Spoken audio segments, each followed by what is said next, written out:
Hello, District 30. I am Brian Wegley, the proud superintendent of District 30. In this video, I will reflect on our partnership, commitment, and accomplishments, review mass transition considerations, and review our updated 2021-22 opening of school plans and look ahead. It has been a challenging 22 months, easily the most challenging of my career and life. It is hard to communicate the challenges that have been faced by all of us over the past 2 years. We've focused on our purpose, our kids. We exist to create a community that craves learning, fosters resiliency, and cares deeply about every child, and they are watching. We also know that there is one way to learn to persevere, and that is to overcome adversity. When we support our children overcoming challenges, we teach them how to do it and help them believe they can. This may be the most valuable gift we can give our children, and they have done an amazing job persevering through this time. Thank you for remaining unified for our kids. I love this cartoon. Keeping perspective also helps us through these times. We are not the first nor the last to go through trying times. We and our children are growing from the challenges we are facing and moving forward. And as we have said from the beginning, our kids have been at the center of every decision we've made. I'm incredibly grateful to be here in our community. Thankful for our committed teachers, engaged students who have been rock stars, and our supportive parents. The mandates that we needed to understand and have in place as we began school in August of 2020 were too many to share. We came to school with an abundance of caution and showed up every day for our kids. Some of our families chose to remain remote and others were in person. We all respected each other's decisions and knew that there were good reasons for those choices. Our District 30 family unified around our plans, and we're proud of all that we've accomplished together. And one thing we learned last year was the value of in-person school, the power of and need for our social connections with our peers and our staff who care so deeply for our students. This year, we all learned and understand that health is more than just the absence of disease. We've continued to take reasonable risks. Our teachers and principals have pushed to return to more normalcy this year. Our kids are working together. We're rotating through school, and if you're in our schools, you'd see us doing school. We have been in person every day this year without one school, grade, or class ever being shifted to remote learning. We're participating in music, athletics, and activities. We really have had a great year. And just a shout out to our teachers. This is from one of our students who made a character counts video, and they're exactly right. Our teachers have been heroes through all of this. And of course, our mitigations have kept us in school and connected. Our core values have been on display. I'm proud of how we've kept our focus on our students and worked through challenges respectfully and with civility.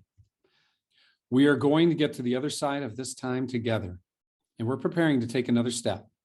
On February 14th, the Board of Education directed our administrative team to update our 2021-22 opening of school plan with a mask recommended environment. Last night, on February 24th, they approved our updated plan that will go into effect on March 7th. We are positioned well for this shift and will plan together to make this successful. With this mass transition, there are several considerations to take into account. Our Northfield Township dashboard continues to move in the right direction. We are all green, except for the cases per 100,000, which are still in the substantial range. But to put these numbers in perspective, this is a graph of cases per 100,000 over the pandemic. And you can see this huge spike that we had over winter break. Who could have predicted that we would have reached our highest level on January 8th at 2,575 cases per 100,000? And it was our first week back from break, right after most of the 76% of our kids who didn't have access to vaccines when we started the year had access. This is the graph for Region 10, Cook County. From the outside looking in, it may not be obvious how much work goes into running school. Being in person when we returned from break took everything we had. We never missed a day, which is a testament to our committed staff. This is the tail of the graph. And if this trend line continues, we will drop below 100 cases per 100,000 for the first time this year in next week's dashboard. And we could be around 50 by March 6th. It's heading in the right direction. There's been a lot of confusion about the Sangamon County court case and legal issues surrounding it. As I've shared and confirmed, we maintain local control when deciding to adopt COVID-19 prevention strategies. Last night, the board updated our local plan that will guide us as we move forward. We have been actively preparing for this transition, having reached out to area school districts who have shifted to gain insights into what went well, difficulties they had, resources and recommendations they had for us. The number one thing they wish they had more of was time for transition. We have gained consultative input into our plan from our administrative team, association leadership, and reopening of school committees with parents, including 2 local doctors, 2 board members, and staff. We've already benefited from time to plan, and we're going to keep tweaking this as we move forward. Having started conducting meetings with family and staff who may qualify for accommodations, and then we have a communication plan that we'll be sending out in the near future to get ourselves ready for our pre-K through 8th grade families preparing for this transition. And we want to make sure we do so with compassion and kindness and empathy as we respect individual decisions. Early on in the pandemic, I heard it said, we are all going through the same storm. That is true across the globe, but we are not all in the same boat. I'm thankful for ours. We have high local vaccination rates. Local school officials have partnered and volunteered our time with our village officials to host 9 vaccination clinics. We have 82.4% of our students fully vaccinated, with 85% having 1 shot. When we add in unvaccinated students who have had COVID in the past 90 days, the number is 87%. Of course, our staff is also highly vaccinated. We are positioned well, and we are lucky to be in our boat. Regarding terminology, we're aligning with health departments who continue to strongly recommend masking in schools. Our legal counsel and our consultative feedback from our groups all supported mask recommended, which is what we will use. We also anticipate that changing, perhaps in the coming weeks, and we will update our guidance accordingly.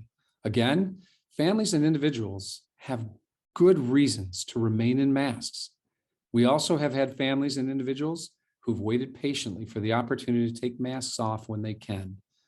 We will support each other's individual choice. Considering the date of transition, March 7th was selected for several reasons. It provides more time for effective transition, working through potential accommodation needs, preparing our staff and parents to ensure compassionate and kind support. Some of our kids have been ready for the shift, and others need time to prepare. We serve pre-K through 8th grade and know some of our students have never been in school without masks. This date also aligns with other Northfield Township Center schools not named in the lawsuit. Of course, Governor Pritzker's executive order that extended mask mandates in schools sunsets on March 5th, and it allows our local COVID-19 rates to continue to drop. So here is the updated opening of school plan. Universal masking is required in school buildings until March 7th. We will transition to a mask recommended environment on March 7th. It is important to note that masking is not a binary decision. There will be required situational masking. Federally mandated mask wearing on school buses, mandated mask wearing in health offices, which could include shield testing.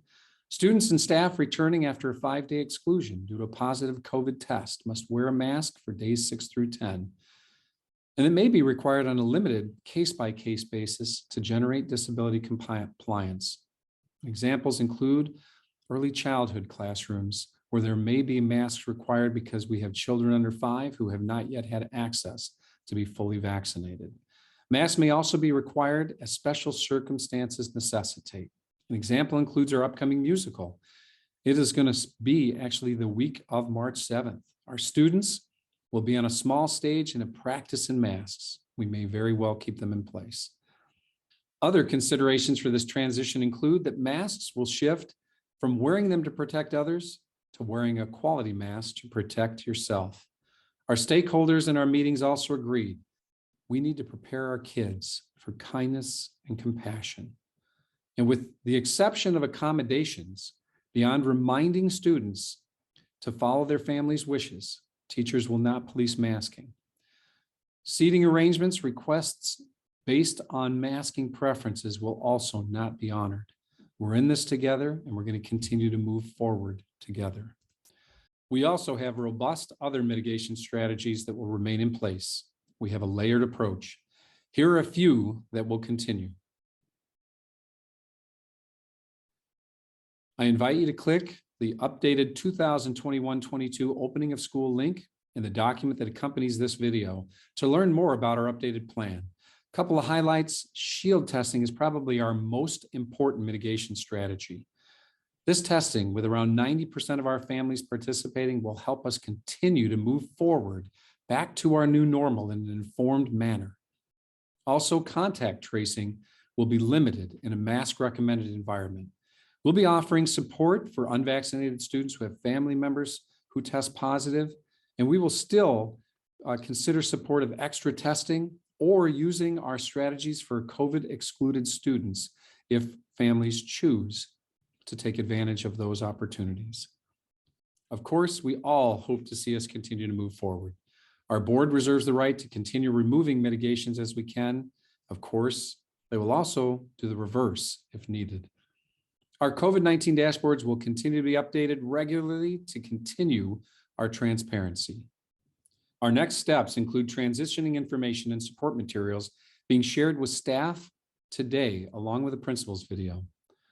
These materials will provide the foundation of our preparation with our students next week as we work towards our mask-recommended environment on March 7th. Of course, we also continue meetings with students and staff to problem solve any needed accommodations. Our goal as we move forward is proceed with kindness and unify around our plan. Our kids are watching and will follow our lead. We will continue to march forward together, and our kids will be at the center of every decision we make. Looking ahead, relating to keeping our focus local and appreciating our vote, in Illinois, we know the population of the state declined between 2010 and 2020. That didn't happen in our area. Our population increased in Glenview, Northbrook, and our little District 30. We continue to track and project enrollment, and we will see it go up. At Wescott, we were out of space, and I applaud the board and our team for tackling the elementary capacity project even during the challenges of last year. Knowing that we needed space to help us through the pandemic and beyond, we added 8 classrooms and a gym to Wescott this summer as we generated new music and art rooms in the old gym. We solved hallway patterns and generated needed small group learning space. With our increased enrollment, we have added a temporary assistant principal for a couple days a week this year, and are in the process of hiring an 11-month assistant principal that will join us in the fall. Of course, we also aligned kindergarten with our neighborhood school philosophy by returning it to Wescott for the first time since 2007. We also are positioned to respond to increasing enrollment and have the capacity to maintain our traditional class sizes. At Willowbrook, we updated the library and small group space this summer and added classroom capacity by relocating Wescott's kindergarten classes. Enrollment projections show Willowbrook remaining stable, although we will not be surprised if these continue to trend higher than projections as houses continue to turn over. Maple's school enrollment projections are also increasing. We added an additional math and ELA teacher this year to maintain our class sizes, and will continue to examine the needs for additional staff as we grow. Thank you for your partnership. My summary of this whole video is truly one of optimism for all the future holds for District 30 and our community. We all live in a great place for our kids to grow up. Thank you for your time.